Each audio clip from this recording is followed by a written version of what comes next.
Parkinson's is like being imprisoned. It's a life sentence that you just can't break.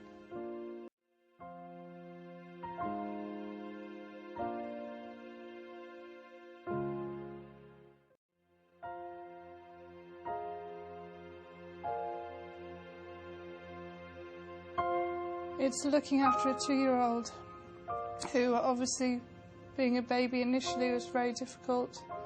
Being able to pick her up and not feeling like I was going to drop her.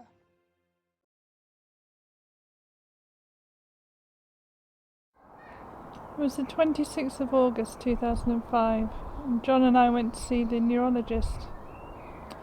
We didn't know what to expect really, because nobody had mentioned any particular disease or problem that I might have.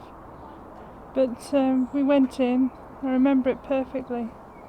Immediately he said, "Becky," he said, "you've got Parkinson's." I mean, how do you react to something like that? You've got Parkinson's, you're 29 years old, and you've got Parkinson's.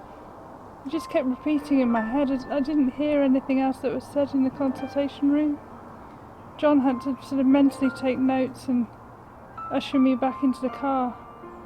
He drove me home to see my parents, and the first thing I did was cry. How do you tell your parents you've got Parkinson's at 29?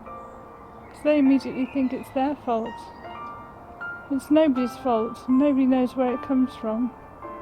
But when you're young and you've got Parkinson's, it's very difficult to tell people why you've got it. People expect you to have it. It's almost when you're elderly or over 70. But when you're 29 years old, that's when it really hits home. I didn't want to think about taking drugs or anything like that.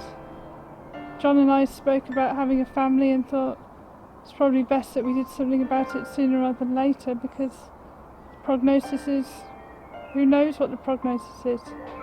Parkinson's is so individual to each person that nobody knows how it's going to develop.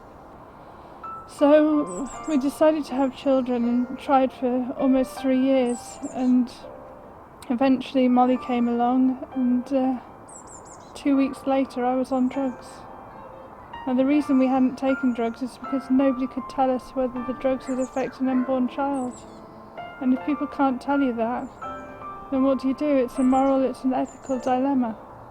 And we're currently in that position where we'd like to have a second child, but nobody can tell us whether the drugs will affect the child.